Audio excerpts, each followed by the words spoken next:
الحمد لله نحمده ونستعينه ونستغفره ونؤمن به ونتوكل عليه ونعوذ بالله من شرور أنفسنا ومن سيئات أعمالنا من يهده الله فلا مضل له ومن يضلله فلا هادي له ونشهد أن لا إله إلا الله وحده لا شريك له ونشهد أن سيدنا ونبينا ومولانا محمدا عبده ورسوله أرسله بالحق بشيرا ونذيرا. أما بعد فقد قال الله تبارك وتعالى في القرآن العظيم والفرقان المجيد: أعوذ بالله من الشيطان الرجيم، بسم الله الرحمن الرحيم. إن الله وملائكته يصلون على النبي يا أيها الذين آمنوا صلوا عليه وسلموا تسليما. اللهم صل على سيدنا محمد وعلى آل سيدنا محمد وبارك وسلم عليه.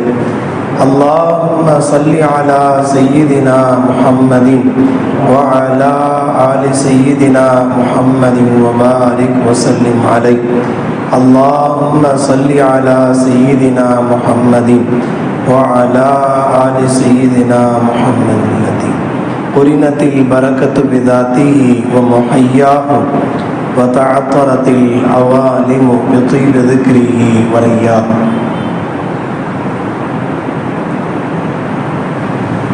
அல்லாஹ்வின் மகத்தான பேரருளால் அருமை நாயகம் முஹம்மது ரசூலுல்லாஹ் ஸல்லல்லாஹு அலைஹி வஸல்லம் அவர்கள் பிறந்த ரபியுல் அவ்வல் வசந்த காலத்தில் அருமை நாயகம் முஹம்மது ரசூலுல்லாஹ் ஸல்லல்லாஹு அலைஹி வஸல்லம் அவர்களின் வாழ்க்கையின் பல்வேறு கோணங்களை அலசுவதோடு அவர்களின் வாழ்க்கையில் நடந்த நிகழ்வுகள் நமக்கான ஒரு மகத்தான முன்மாதிரிகள் என்பதை புரிந்து அவர்கள் நமக்கு என்னென்ன வகையிலெல்லாம் பேருபகாரங்கள் செய்திருக்கிறார்கள் என்பதை மனதார நாம் முதலில் உள்வாங்கிக் கொண்டால்தான் அந்த உபகாரத்தின் மறுபிரதியாக நாமும் நபி ஸல்லல்லாஹு அலைஹி வஸல்லம் அவர்கள் மீது நம் உயிரை காட்டிலும் அதிகபட்சமான மஹப்பத்தை ரசூல் ஸல்லல்லாஹு அலைஹி வஸல்லம் விஷயத்தில் வெளிப்படுத்த முடியும். ஸல்லல்லாஹு அலைஹி வஸல்லம் அவர்கள் நம்மீது காட்டிய அன்பு ஒரு புறம், நாம் அவர்கள் மீது காட்டுகிற அன்பு மறுபுறம். இந்த இரண்டையும் ஒப்பிட்டு பார்த்தால் ஸல்லல்லாஹு அலைஹி வஸல்லமுடைய மஹப்பத்திற்கு முன்னால் நம்மீது காட்டியிருக்கிற உபகாரம் பேரன்பிற்கு முன்னால் ஒரு மலைக்கும் மடுவுக்கும் மத்தியிலான வித்தியாசம் என்று சொன்னால் அது எந்த வகையிலும் வார்த்தை மிகையில்லை. எவ்வளவு மஹப்பத்தை நாம் ரசூல் மீது காட்டினாலும் அது குறைவுதான். ஸல்லல்லாஹு அலைஹி வஸல்லம் நமக்காக செய்திருக்கிற அந்த உபகாரம், அவர்கள் நம் மீது காட்டிய அன்பு, இந்த இரண்டையும் ஒப்பிட்டு பார்த்தால் மிக மிக சொற்பம். அது ஸல்லல்லாஹு அலைஹி வஸல்லம் மீது அன்பு காட்டுவதற்கு, அன்பை பெறுவதற்காக அருமை சஹாபாக்களின் ஒவ்வொருவரும் அவர்கள் காட்டி இருக்கிற அந்த உபகாரங்களை, அவர்கள் செய்திருக்கிற அந்த பரிமாற்றங்களை பார்த்தால் ஆச்சரியப்படுவோம். ஒன்றல்ல இரண்டல்ல. கடந்த வாரங்களில் சொல்லப்பட்டதை போல் மஹப்பத் ஒருவருக்கு கூடிவிட்டது என்றால் அந்த பிரியத்திற்காக எதையும் செய்ய துணிந்து விடுவார். பிரியம் கூடிவிட்டதென்றால் காசு அவருக்கு பொருட்டாக தெரியாது. பிரியம் கூடிவிட்டால் தனக்கு ஏற்படுகிற கஷ்டங்கள் பொருட்டாக தெரியாது. பிரியம் கூடிவிட்டால் எதையும் அர்ப்பணிக்க ஒரு மனிதன் துணிந்து விடுவான். உதாரணத்திற்கு ஒன்று சொல்வதாக இருந்தால், இப்போது இந்தியாவினுடைய மிகப்பெரிய பேரதிசயமாய் தாஜ்மஹாலை உலகமே போற்றுகிறது. ஒரு மிகப்பெரிய ஒரு சாதனையாக அது கருதப்படுகிறது. அது ஒரு புறம் இருக்கட்டும். நம்முடைய பார்வையில் ஒரு மனைவியின் கபர் இருக்கிற ஒரு சாதாரண கபரிஸ்தான் அது உலகத்தின் பேரதிசயங்களில் ஒன்றாய் கருதப்படுகிறது. அதுக்காக பெரிய ஏற்பாடுகள், இன்றைக்கு போல் ஜேசிபி பொக்லைன் இல்லாத காலத்தில் 23 வருடங்கள் கிட்டத்தட்ட 20,000-க்கும் மேற்பட்ட பணியாளர்களை வைத்து ஒரு மிகப்பெரிய ஒரு கட்டிடத்தை அவர் கட்டி முடிக்கிறார் ஷாஜகான். ஆனா ஒரு மனைவி கபருக்கு ஏதோ ஒரு அலங்காரம் செய்யலாம், இது என்ன இவ்வளவு பெரிய பிரம்மாண்டமான ஏற்பாடு என்ற கேள்விக்குள்ளே உள்ளே புகுந்து பார்த்தால், ஏன் இவ்வளவு செலவு செய்தா, இத்தனை வருஷம் ஏன் கட்டின என்று கேட்டால் என்ன பதில் வரும் தெரியுங்களா? அவர் மனைவியின் மீது இருக்கிற அன்பினால் அவ்வாறு செய்தார் என்ற பதிலை தவிர வேறொன்றை பெற்றுக்கொள்ள முடியாது. பிரியம் ஒன்று கூடிவிட்டதென்றால் அதற்காக எவ்வளவு செலவையும் பொருட்படுத்த மாட்டான் மனிதன் என்பதற்கு ஒரு சின்ன உதாரணமாய் தாஜ்மஹாலை நாம் சொல்லலாம். பிரியம் ஒருவருக்கு கூடிவிட்டதென்றால் அதற்காக எவ்வளவு செலவையும் பொருட்படுத்தாமல் செய்வதற்கு, அது மனைவியோ பிள்ளையோ உறவுகளோ எதுவாக இருந்தாலும் அவன் துணிந்து விடுகிறான் என்பதை இந்த சின்ன உதாரணத்தை வைத்து புரிந்து கொள்ள முடிகிறது அல்லவா? அதுபோல்தான் ஸல்லல்லாஹு அலைஹி வஸல்லம் மீது காட்டியிருக்கிற அந்த மஹப்பத்தை ஒவ்வொருவரும் ஒவ்வொரு கோணத்தில் வெளிப்படுத்தினார்கள். பிரியம் கூடிவிட்டதென்றால் அவர்களை கட்டுப்படுத்திக் கொள்ள முடியாது. உயிரை மாய்த்துக் கொள்வதை கூட பொருட்படுத்த மாட்டார்கள். ஒவ்வொரு நிகழ்வுகளை, சஹாபாக்களின் நிகழ்வுகளை அந்த கோணத்தில் பொருத்தி பார்க்க வேண்டும். ஒரு மனிதர் சதக்கா செய்ய வேண்டும் என்று வைத்துக் கொள்ளுங்கள். அதிகபட்சமா சதக்காவை எவ்வளவு செய்யணும் என்பதற்கு, ஜகாத் என்றால் அது 100க்கு 2, 40க்கு 1 நிசாப் அளவை அடைந்து விட்டார். பழமொழி ஒன்று சொல்வார்கள், தனக்கு மிஞ்சிதான் தானமும் தர்மமும் என்றெல்லாம். அபூபக்கர் ரலியல்லாஹு அன்ஹுவினுடைய அர்ப்பணிப்பு எவ்வாறு இருந்தது என்றெல்லாம் பல முறைகள் நாம் கேள்விப்பட்ட செய்திகளில் ஒன்று. ஒரு போருக்காக ரசூல் ஸல்லல்லாஹு அலைஹி வஸல்லம் எல்லோருக்காகவும் போது அறிவிப்பு செய்கிறார்கள், யார் யார் எவ்வளவு செய்றீங்க என்று சொல்லுகிற போது எல்லோரும் அபூபக்கர், ஹஸரத் உமர் ரலியல்லாஹு அன்ஹு எப்போதும் அபூபக்கர் ரலியல்லாஹு முந்திக் கொள்கிறார்கள். இந்த ஒரு முறையாவது நான் முந்தி நபி ஸல்லல்லாஹு அலைஹி வஸல்லத்தினுடைய பிரியத்திற்காக எதையும் செய்ய துணிந்து விட்டேன் என்பதை நிரூபிப்பதற்காக வைத்திருந்த ப்ராப்பர்ட்டி, சொத்துக்கள் எல்லாவற்றையும் 2ஆக பிரித்து, எவ்வளவு இருக்கிறது எல்லாவற்றையும் 2, பாத்திரமா 2, துணியா 2, எல்லாத்தையும் பாதி பாதியாக 50-50 என்று சொல்வாங்க, அது போல பிரித்து ஸல்லல்லாஹு அலைஹி வஸல்லம் சமூகத்தில் சமர்ப்பிக்கிறார்கள். நாம் எல்லாம் அறிந்த செய்தி, பல முறைகள் கேள்விப்பட்டிருக்கிறோம். உமர் ரலியல்லாஹு அன்ஹு வந்த போது ஸல்லல்லாஹு அலைஹி வஸல்லம் கேட்டார்கள், எவ்வளவு கொண்டு வந்தீர்கள் என்ற போது, பாதி கொண்டு வந்தேன் நாயகமே, வைத்திருந்தது எல்லாவற்றிலும் பாதியை கொண்டு வருகிறேன், கொண்டு வந்து கொடுத்திருக்கிறேன். இப்போது உமர் ரலியல்லாஹு அன்ஹு அவர்களுக்கு சந்தோஷம், எப்படியும் நபிகளாருடைய பிரியம், ரசூலுக்காக நாம் இவ்வளவு தூரம் அர்ப்பணிக்க துணிந்து விட்டோமே என்பதாக. அடுத்ததாக அபூபக்கர் ரலியல்லாஹுடைய தரப்பு வருகிறது. அவர்கள் வந்தார்கள், எல்லாவற்றையும் சமர்ப்பித்தார்கள். இதுவெல்லாம் நாம் அறிந்த செய்திகள். இந்த கேள்வி என்ன கேட்டிருக்கணும், என்ன கொண்டு வந்தீங்கன்னு தானே கேட்கணும். ஆனா ஸல்லல்லாஹு அலைஹி வஸல்லம் என்ன விட்டுட்டு வந்தீங்கன்னு கேட்டாங்க. மா அபுகைத லி அஹ்லிக, ஒவ்வொருவராக கொண்டு வந்தவர்களிடத்தில் எல்லாம் நீங்க என்ன கொண்டு வந்தீங்க, நீங்க என்ன கொண்டு வந்தீங்க என்று ஒவ்வொரு சஹாபியிடத்திலும் கேட்ட கேள்வி. நான் பாதியை கொண்டு வந்தேன், கால்வாசி கொண்டு வந்தேன், இவ்வளவு கொண்டு வந்தேன் என்றெல்லாம் ஒவ்வொரு சஹாபியும் சொல்லிக் கொண்டே வந்தார்கள். அபூபக்கர் ரலியல்லாஹுடைய தரப்பு வருகிற போது ஸல்லல்லாஹு அலைஹி வஸல்லம் என்ன கொண்டு வந்தீங்கங்கிற கேள்வியை அப்படியே மாற்றினார்கள். மா அபுகைத லி அஹ்லிக, உங்க வீட்டுல உங்க வீட்டிற்காக என்ன விட்டு வந்தீர்கள் என்று கேட்டார்கள். அப்போதே புரிந்தார்கள், உமர் ரலியல்லாஹு, நான் தோத்துட்டேன். நான் சொல்ல வருகிற செய்தி, தனக்கும் மிஞ்சிதானே தானமும் தர்மமும் என்று தானே நாம் பேசிக் கொள்கிறோம். எனக்கு இருக்கிறதுல ஏதோ கொஞ்சத்தை கொடுக்கலாம் என்று பார்ப்பது என்றது ஒரு யதார்த்தத்தினுடைய பார்வை. அபூபக்கர் ரலியல்லாஹு இருப்பது எல்லாவற்றையும் வாரி கொடுக்கிறார்கள். எதையுமே விட்டு வைக்கவில்லை. நாம் அறிந்திருக்கிற வரலாற்று செய்தியின் அடிப்படையில் கரிக்கட்டையிலிருந்து அதை துடைப்பத்திலிருந்து எல்லாவற்றையும் வாரிக்கொண்டு வந்து தன் ரசூலின் சமர்ப்பத்தில் தர்பாரில் சமர்ப்பிக்கிறார்கள்.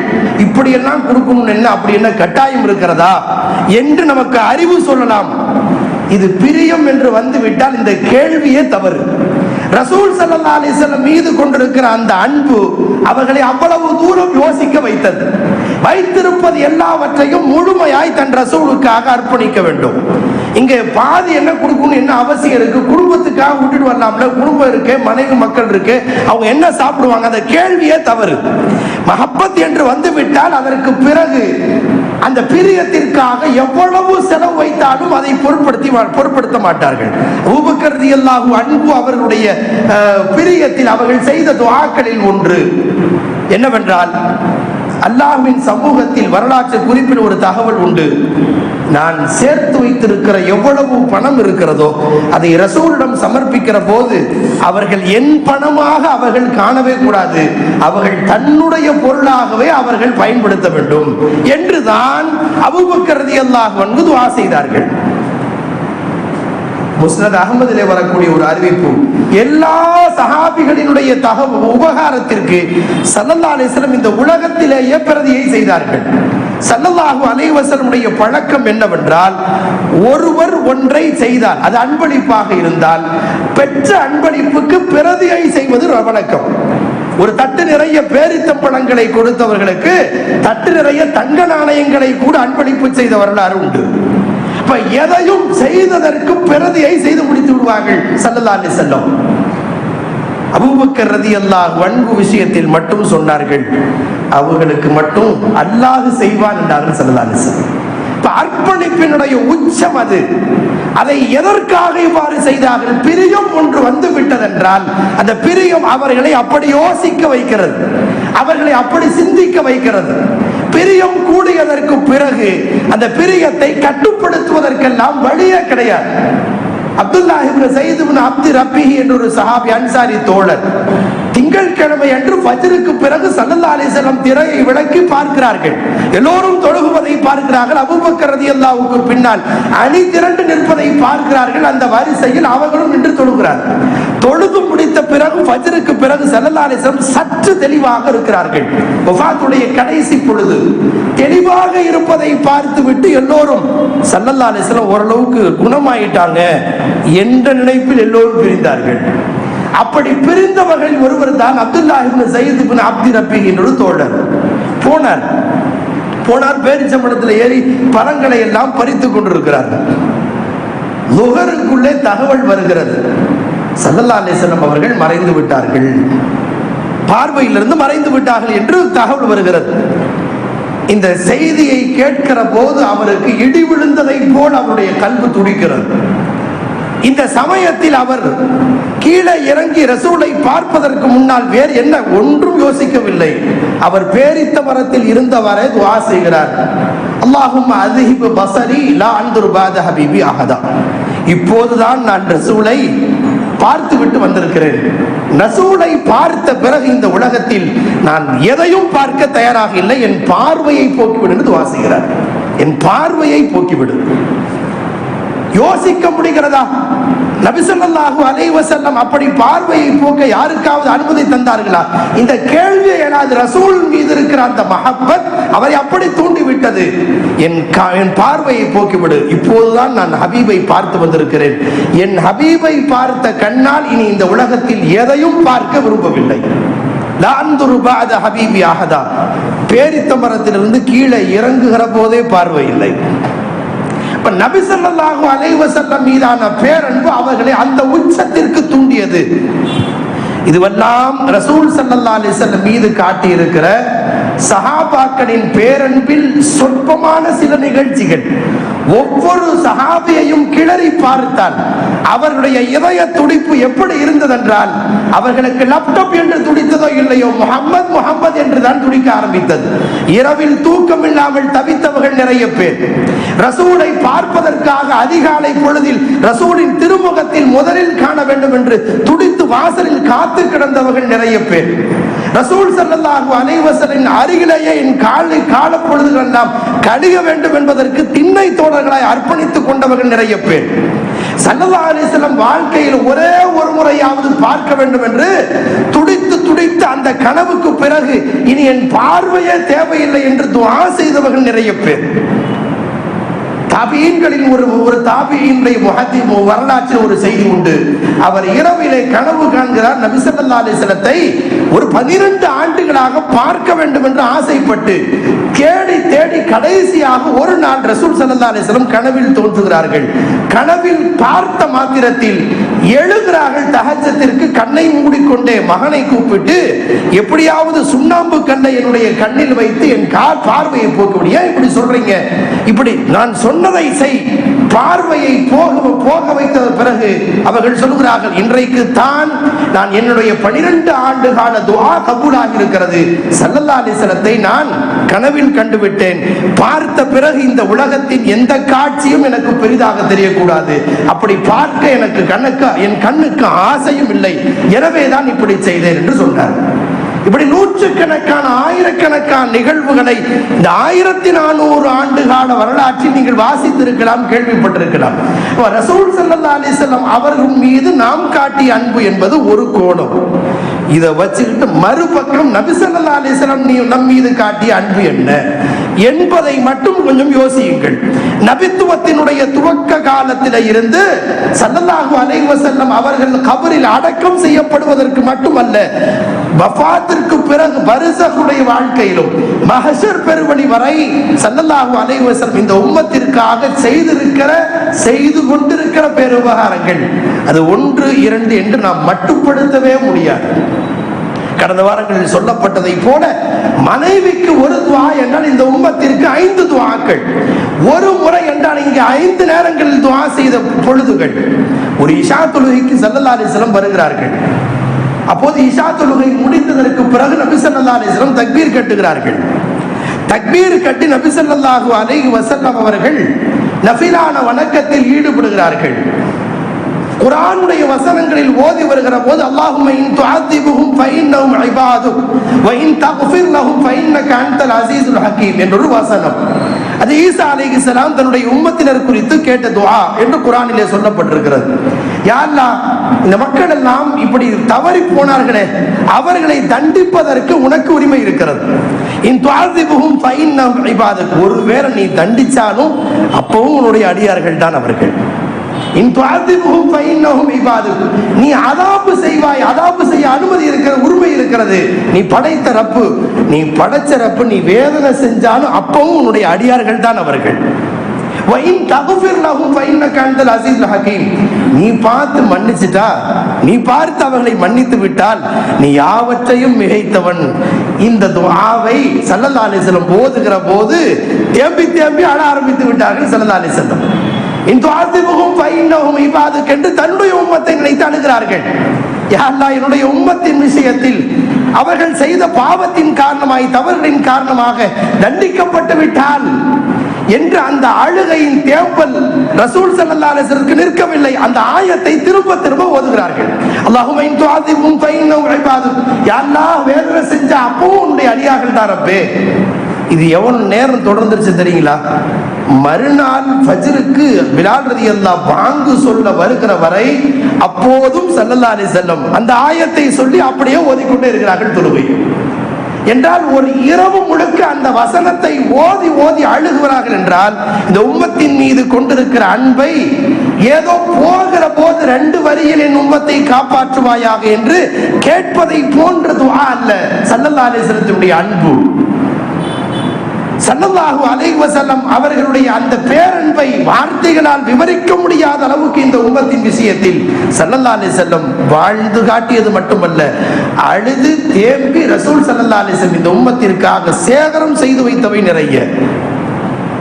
ஒரு ஹதீஸிலே முஸ்னத் அஹ்மதிலும் வருகிறது, திர்மிதியிலும் வரக்கூடிய ஒரு ஹதீஸ். மன் கான லஹு ஃபர்தான், நபி ஸல்லல்லாஹு அலைஹி வஸல்லம் அவர்கள் இந்த உம்மத்தின் சிலருடைய முன்னாள் வஃபாத்தான குழந்தைகள் மீது இருக்கிற ஏக்கத்திற்கு ஒரு ஆறுதலாய் சொன்ன ஒரு செய்திகளில் ஒன்று, ஒருத்தருக்கு முன்பெல்லாம் குழந்தை பிறந்து வஃபாத் ஆகுவது என்பது சர்வ சாதாரணமாக இருந்தது.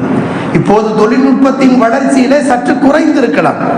ஒரு 40-50 வருடங்கள் 100 வருடத்திற்கு முன்பெல்லாம் எங்க அம்மாவுக்கு 5 குழந்தை பிறந்துச்சு, 2 குழந்தை வஃபாத் ஆயிடுச்சு, 3 குழந்தை தான் இருக்குது என்றெல்லாம் பேசுவது சர்வ சாதாரணமாக இருந்தது. தொழில்நுட்பத்தின் வளர்ச்சியில் ஸ்கேனை கண்டுபிடிச்சு அல்ட்ராசவுண்ட் ஸ்கேன்ல குழந்தை சரியா இருக்கு, இதா இருக்கு என்றெல்லாம் நாம் கணிக்கிறோமே. அப்போதெல்லாம் பிறக்கிற வரை சரியான யூகிப்பதற்கு வழி இல்லாமல் பிறந்த பிறகு சில நாட்கள் வஃபாத் ஆகுவதும் இறந்தே பிறப்பதும் இதுவெல்லாம் சர்வ சாதாரணமாக இருந்த காலம். இதை ஒரு படி மேல 1400 ஆண்டுகளுக்கு முன்னால் அப்போது யோசித்து பாருங்கள். குழந்தை பிறப்பது வஃபாத் ஆகுவது என்பதெல்லாம் சர்வ சாதாரணம். ஸல்லல்லாஹு அலைஹி வஸல்லம் அவர்களுக்கே 3 குழந்தைகள் வஃபாத்தான நிகழ்வுகள் எல்லாம் நாம் அறிந்தவைதான். அதுபோன்று ஸல்லல்லாஹு ஒரு குழந்தை வளர்கிற போது ஒரு தாய்க்கும் தந்தைக்கும் இருக்கிற சந்தோஷம், அந்த உறவுகளுக்கு இருக்கிற சந்தோஷம், ஒரு குழந்தை பிறக்க போதேங்கிற ஒரு ஏக்கத்தோடு வளர்ந்து திடீரென்று பிறந்த குழந்தை வஃபாத் ஆகிவிட்டது என்று வைத்துக் கொள்ளுங்கள், அல்லது பிறந்து வளர்ந்து சில காலங்களில் சில மாதங்களில் வஃபாத் ஆகிறது என்று வைத்துக் கொள்ளுங்கள். அந்த ஏக்கத்தில இருந்து வெளிவருவது என்பது ஒரு பெரிய சவால். அந்த இழப்பை அவ்வளவு சீக்கிரம் ஈடுகட்ட முடியாது. சில நேரங்கள் அதை நினைத்து நினைத்து வருடக்கணக்கில் அழுகிற தாய்மார்கள் எல்லாம் உண்டு. அந்த நினைப்பு வந்தால் அவ்வப்போது தேம்பி அழுபவர்கள் எல்லாம் உண்டு. எனவே குழந்தை பிறந்து வஃபாத் ஆகிற போது இருக்கிற அந்த கவலை, அதை தூக்கி வைத்து கொஞ்சம் அழகு பார்த்த பிறகு ஒரு குழந்தை வஃபாத் ஆகிறது என்று வைத்துக் கொள்ளுங்கள். அது மனிதராக இருக்கிற ஒவ்வொருவருக்கும், அது தந்தையோ தாயோ, அது இயல்பாகவே கண்ணீரை வரவழைத்துவிடும். இப்ராஹிம் ரலியல்லாஹு அன்ஹு ஸல்லல்லாஹு அலைஹி வஸல்லம் குழந்தைகளில் மற்ற குழந்தைகளைப் போல் உடனடியாக வஃபாத் ஆகாமல் சில மாதங்கள் வாழ்வதற்கு அல்லாஹ் தௌஃபீக் செய்தான். அந்த குழந்தையை வாங்கி ஸல்லல்லாஹு அலைஹி வஸல்லம் மடியில் வைத்திருக்கிற போது அவர்களுக்கு கடைசி பொழுது அல்லாஹ் ஏற்படுத்தி விட்டான். வஃபாத் ஆகக்கூடிய கடைசி நேரம் சக்கராத்து. ஸல்லல்லாஹு அலைஹி வஸல்லம் வாங்கி மடியில் வைத்திருக்கிற போது வஃபாத் நிகழ்கிறது. அப்போது ஸல்லல்லாஹு அலைஹி வஸல்லம் அழுகிறார்கள். என்ன இருந்தாலும் ரசூலுடைய அந்த குழந்தை பாசம் ஒரு தந்தையாய் ரசூல் ஸல்லல்லாஹு அலைஹி வஸல்லம் அழுகிறார்கள். சொன்னார்கள், இன்னா பி ஃபிராகிக யா இப்ராஹிம் லமஹ்சூன், இப்ராஹிமே உன்னை பிரிஞ்சதுனால நாங்க கவலைப்படுறோம். அழுதார்கள். ஆனாலும் அல்லாஹ்வு பிடிக்காத வலா யகூல் வலா நகூலு மா லா யர்தா ரப்புனா, அல்லாஹ்வுக்கு பிடிக்காத, என் ரப்புக்கு பிடிக்காத, பொருத்தம் இல்லாத வார்த்தைகளை நாங்கள் சொல்ல மாட்டோம். அல்லாஹ் நீ ஏன் கொடுத்த, ஏன் இப்படி வாங்கிட்ட, ஏன் இப்படி எல்லாம் கஷ்டப்படுத்த, அது குழந்தையை கொடுக்காம இருந்துக்கலாமே, அது ஒன்றும் நாம் பேச மாட்டோம். ஆனால் குழந்தை பிறப்பின் இழப்பை நினைத்து ஸல்லல்லாஹு அலைஹி வஸல்லம் அழுதார்கள். இங்க யோசிக்க வேண்டிய ஒரு செய்தி என்னவென்றால், ஸல்லல்லாஹு அலைஹி வஸல்லம் அவர்களின் வாழ்க்கையிலும் பல்வேறு இழப்புகள், அந்த இழப்புகளின் போதெல்லாம் ஸல்லல்லாஹு அலைஹி வஸல்லம் அழுகுவார்கள். ஆனால் ஏன் எனக்கு இப்படி என்ன ஆச்சு என்பதாக ஸல்லல்லாஹு அலைஹி வஸல்லம் அப்படி சொல்லுகிற வழக்கம் அல்ல.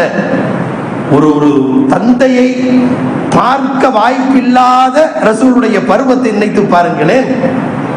தந்தையை பார்க்க வாய்ப்பில்லாத ஒரு பருவம், குழந்தை பிறந்து எனக்கு ஒரு குழந்தை பிறந்திருக்குன்னு கொஞ்சுவதற்கு வழி இல்லாத தந்தையின் வஃபாத். ஒரு 6 வருடத்தில் தான் ஒரு தெளிவு ஏற்பட்டு இவங்க எங்க அம்மா என்று புரிகிற காலத்தில் தாயை இழக்கிற அந்த பருவம். ஆதரவுக்கு வழி இல்லாமல் ஒரு பாட்டனாரை பார்ப்பதற்கு 8 வயதில் இழந்த அந்த பருவம். தன்னுடைய கஷ்டத்தை எல்லாம் யார்கிட்ட ஷேர் பண்ணியிருக்க முடியும், யோசிக்க முடிகிறதா? அப்படிப்பட்ட ஒரு பருவத்தில் நம்மை கொண்டு வந்து நிறுத்தி யோசித்து பாருங்கள். ஒரு கற்பனையாக யோசித்தால் கூட நம்மால் அவ்வளவு சீக்கிரம் ஜீரணிக்க முடியாத பருவம். நபித்துவம் வெளிப்படுத்தப்பட்ட ஒரு கட்டத்தில் அப்வாவுடைய இடத்தில் ஆமினா அம்மாவுடைய கபரை ஜியாரத் செய்வதற்கு அல்லாஹ்வின் புறத்திலிருந்து அனுமதி கிடைக்கிறது. ஸல்லல்லாஹு அலைஹி வஸல்லம் போனார்கள், தன்னுடைய தாயினுடைய கபரை ஜியாரத்தும் செய்தார்கள். செய்துவிட்டு கபர் பக்கத்தில் உட்கார்ந்தாங்க, அழுதாங்க. எவ்வளவு நேரம் என்று தெரியாமல் தொடர்ந்து அழுதார்கள் ஸல்லல்லாஹு அலைஹி வஸல்லம். அம்மா நீ என்னை விட்டுட்டு போயிட்ட, எதுவும் சொல்லல, எதை பற்றியும் யோசிக்கவில்லை ஸல்லல்லாஹு அலைஹி வஸல்லம். ஒரு தாய்க்கும் மகனுக்குமான அந்த பாச பிணைப்பு ரசூலை அழ வைத்தது. ரசூல் தேம்பி தேம்பி அழுதார்கள். கூட இருந்த எல்லா சஹாபாக்களும் அழுதார்கள். ரசூல் ஏன் அழுகிறார்கள் என்று அவர்களுக்கும் புரியவில்லை. ஆனால் ரசூலின் அழுகையை பார்க்கிற ஒவ்வொரு சஹாபியும் தேம்பி தேம்பி அழுதார்கள்.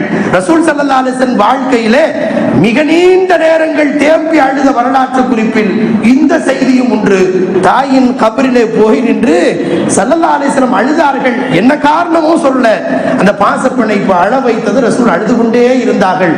உடன் இருந்த அத்தனை பேரும் தேம்பி தேம்பி அழுதார்கள். அப்ப நபி ஸல்லல்லாஹு அலைஹி வஸல்லம் அவர்களின் இழப்பு ஒரு தாயை இழப்பதை போல கடந்து ஒரு பிள்ளையை இழப்பது என்பது இயல்பாக ஒரு அழுகையை ஒரு மனிதராக இருக்கிற எல்லாரின் இதயங்களிலும் வரத்தான் ஏற்படுத்தத்தான் செய்யும். அதை ரஹமத் என்றார்கள் ஸல்லல்லாஹு அலைஹி வஸல்லம். அந்த அழுகை கூட வரவில்லை என்றால் அது கல்மனதை போன்று ஆகிவிட்டால் அது ஒரு வகையில் அல்லாஹ்வுடைய அதிருப்திக்காக இருக்கலாம். அல்லாஹ் காப்பாற்றுவானாக. எனவே ஒரு குழந்தை பிறப்பு வஃபாத் ஆகிறது. ஸல்லல்லாஹு அலைஹி வஸல்லம் சொன்னாங்க, யாருக்கு 2 குழந்தை வஃபாத் ஆயிடுச்சோ அதுக்கு ஃபர்த் என்று பெயர். நபி ஸல்லல்லாஹு அலைஹி வஸல்லம் சொன்னாங்க, ஃபர்த் என்றால் குழந்தை மூத்தா போகிறத நினைச்சு ஒரு வகையில கவலை இருந்தாலும் அந்த குழந்தைகள் நமக்காக முன்பே சென்று நான் யார் வயிற்றில் பிறந்தேனோ அவர்களுக்கு முன்னேற்பாடு செய்யக்கூடியவைகள் தான் ஃபர்த். அதனால்தான் குழந்தை வஃபாத் துஆ செய்கிற போது ஜனாசாவின் துஆவில் அல்லாஹும்ம ஜஅல்ஹு லனா ஃபரதன் வஜஅல்ஹு லனா அஜ்ரன் வதுக்ரன் என்று துஆ செய்கிறோமே. ஏனென்றால் குழந்தைக்கு நாம் பாவ மன்னிப்பு கேட்க கூடாது. அதற்கு யான் ஃபர்த் என்றால் என் முன்னேற்பாடு செய்யக்கூடிய குழந்தையாக ஆக்கிவிடு என்று அதற்கு பொருள். அதை என்னுடைய மறுமைக்கான சேமிப்பாக ஆக்கிவிடு என்று அதற்கு பொருள். இப்ப குழந்தை வஃபாத் ஆகிற போது ஒரு வகையில் இழப்பு இருக்கும் நமக்கு. மறுபக்கம் யோசித்து பார்த்தால் அந்த பிள்ளைகள் மறுமை பொழுதில் மறுமை பெருவெளியில வாங்க வாங்கன்னு கைப்பிடித்து இழுத்து செல்வார்கள் சொர்க்கத்திற்கு. அது அவ்வளவு பெரிய மகத்தான பாக்கியம். அது ஒரு வகையில் இழப்பு. ஸல்லல்லாஹு அலைஹி வஸல்லம் இதையும் ஒரு கடந்து ஒரு வார்த்தை இந்த உம்மத்திற்கு ஒரு பெரிய சுப செய்தியாக சொன்னார்கள். ஒருத்தருக்கு குழந்தையே பிறக்கல, குழந்தை பிறந்துச்சு, அதுவும் சதை கட்டியாக விழுக்கட்டியாக பிறந்து விட்டது. அதாவது குறை பிரசவமாக பிறந்து விட்டது. அதுக்கு பிறகு குழந்தை பாக்கி இல்ல. அந்த குழந்தை வஃபாத்தானதை நினைச்சு தாயும் தகப்பனும் வருத்தப்படுறாங்க, உறவுகள் வருத்தப்படுறாங்க. கவலைப்படாதீங்க, ஸல்லல்லாஹு அலைஹி வஸல்லம் ஆறுதல் சொல்கிறார்கள். அந்த விழுக்கட்டியை கூட நாளை மறுமையில பேச வைப்பான். அதற்கு ஒரு சான்ஸ் கொடுப்பான் அல்லாஹ். நீ சிபாரிசு பண்ணு உங்க அத்தா அம்மாவுக்கு. நீ யார் வயிற்றில் வளர்ந்தாயோ, யார் வயிற்றில் ரத்த கட்டியாய் சதை கட்டியாய் எலும்பாய் சதையாய் நீ போர்த்தி வந்தாயோ, வெளி வந்தாயோ, நீ அவங்களுக்கு சார்பா நீ சிபாரிசு பண்ணு. அய்யுஹசிபுல் முராகி முரப்பா அதுகிலி அபவைக்க. அல்லாஹ் கூறுவான், இந்த விழுகட்டிய நீ பேசு உங்க அத்தா அம்மாவுக்காக, உன் தாய் தகப்பனுக்காக, அவர்களை நீ சொர்க்கத்திற்கு இழுத்து செல். குழந்தை அது ஒரு தொப்புள் குடியில இருந்து வருகிறத வளர்கிற அப்படித்தானே ஒரு அமைப்பை அல்லாஹ் ஏற்படுத்தி இருக்கிறான். எனவேதான் வந்த பிறகு தொப்புள் குடியை நாம் அதை துண்டித்து அதை குழந்தையை நாம் ஒரு தாய்க்கும் பிள்ளைக்குமான அந்த தொடர்பு பிரிப்பதை பிரசவத்தில் நாம் அறிகிறோம். யோசித்து பாருங்கள், அந்த தொப்புள் கொடியினுடைய அந்த சதை, அந்த தொப்புள் கொடி இருக்கிறது அல்லவா, அது தன்னுடைய தாயையும் தகப்பனையும் தேடி பிடித்து அவர்களை சுற்றி இழுத்து வாருங்கள் என்று சொர்க்கத்திற்கு அழைத்து செல்லும் என்றார்கள் ஸல்லல்லாஹு அலைஹி வஸல்லம். யோசித்து பாருங்கள், இவ்வளவு பெரிய பாக்கியம் குழந்தை பிறந்து வஃபாத்தானவர்களுக்கு உண்டு. மன் கான லஹு ஃபர்தான், யாருக்கு 2 குழந்தை பிறந்து வஃபாத் ஆகுதோ அவர்களுக்கு அல்லாஹ் சொர்க்கத்தை தருவான் என்று மட்டுமல்ல, அந்த குழந்தைகள் முன்னேற்பாடு செய்வார்கள் என்று சொன்னார்கள் ஸல்லல்லாஹு அலைஹி வஸல்லம். இதை கேட்கும் போது ஆயிஷா ரலியல்லாஹு அருகில் இருக்கிறார்கள். அவங்க சும்மா விடுவாங்களா? நமக்காக பரிந்து பேச அல்லாஹ் அவர்களை தூண்டி விடுகிறான். ஆயிஷா ரலியல்லாஹு திரும்ப சொன்னாங்க, யா ரசூலல்லாஹ், ஒருத்தருக்கு ஒரு குழந்தை தான் மூத்தா போச்சு, அவங்களுக்கு இந்த சான்ஸ் இல்லையா அப்படின்னு கேட்கிறாங்க. திரும்ப ஸல்லல்லாஹு அலைஹி வஸல்லம் வாய் திறந்தார்கள். யாருக்கு ஒரு குழந்தை வஃபாத்தானதோ அந்த குழந்தையும் அந்த பெற்றோருக்கான முன்னேற்பாட்டை செய்யும் சொன்னார்கள் ஸல்லல்லாஹு அலைஹி வஸல்லம். அடுத்து ஒரு வார்த்தை தான் கவனிக்கத்தக்கது. ஆயிஷா ரலியல்லாஹுவின் வாயிலிருந்து அல்லாஹ் இந்த உம்மத்திற்கு ஒரு சுப செய்தியை வெளிப்படுத்த ஏற்படுத்தினான் போலும். சில பேருக்கு குழந்தையே இல்லைன்னு வைங்க, அந்த ஏக்கத்தை எந்த வார்த்தையிலும் சொல்லி புரிய வைக்க முடியாது. கல்யாணம் முடிச்சு சில நாட்கள், சில மாதங்கள், சில வருடங்கள் கழித்து எத்தனை பிள்ளைன்னு கேட்கும் போது ஒரு ஆணுக்கோ அதை விட ஒரு பெண்ணுக்கு ஏற்படுகிற வழி இருக்கிறதே, அதை வார்த்தைகளால் விவரிக்க முடியாது. பல பிள்ளைகள் பலருக்கும் இருப்புற குழந்தைகளை எல்லாம் தூக்கி கொஞ்சுகிற போது எனக்கு குழந்தை இல்லையே என்கிற அந்த ஏக்கம் இருக்கிறது, அதை வார்த்தையால் விவரிக்க முடியாது. அந்த பெண்ணின் வழி அவளுக்கு மட்டுமே புரிந்தவை. சில நேரங்களில் குழந்தை பிறந்து வஃபாத் ஆகல, அந்த மாதிரி சான்ஸ் ஒருத்தருக்கு இல்ல, அல்லது அப்படி ஒரு குழந்தைய இல்ல. இவங்களுக்கு என்ன? ஆயிஷா ரலியல்லாஹு அன்ஹா கேட்கிறார்கள், யாருக்கும் குழந்தை பிறந்து வஃபாத் ஆகல, அந்த மாதிரி நபர்களுக்கு இந்த வாய்ப்பு இல்லையா? ஏன்னா குழந்தை பிறந்து வஃபாத் ஆகிற போது ஏற்படுகிற அந்த கவலைக்கு ஆறுதலாகத்தான் அல்லாஹ் தருகிற மகத்தான பாக்கியம். அவர்கள் சொர்க்கத்திற்கு இழுத்து செல்வார்கள், முன்னேற்பாடுகளை சொர்க்கத்திற்கு சென்று செய்வார்கள். ஒரு பெரிய அதிகாரி ஊருக்கு வருகிறார் என்றால் வருவதற்கு முன்னால் ஊரையே சுத்தம் செய்து பரிசுத்தம் செய்து ஏற்பாடுகள் முன்னேற்பாடுகள் செய்வது வழக்கம் அல்லவா? பெற்றோர்களுக்காக அந்த பிள்ளைகள் முன்னேற்பாடு செய்யும் சொன்னீங்களே, அப்படி ஒரு குழந்தை பிறந்து வஃபாத் ஆகல, அப்படி ஒரு சான்ஸ் இல்ல, யாருக்கும் கிடைக்கல அப்படின்னா அவங்களுக்குலாம் என்னன்னு கேட்டாங்க ஆயிஷா ரலியல்லாஹு. அப்போதுதான் ஸல்லல்லாஹு அலைஹி வஸல்லம் இந்த உம்மத்தை பார்த்து ஒரு அழகான சுபச்செய்தி சொன்னார்கள். அன ஃபர்து உம்மத்தி லை யுஸாபு பிமிஸ்லி, அவர்களுக்கு ஏற்பாட்டை நான் செய்வேன் என்றார்கள் ஸல்லல்லாஹு அலைஹி வஸல்லம். அவர்களுக்காக நான் செய்வேன்.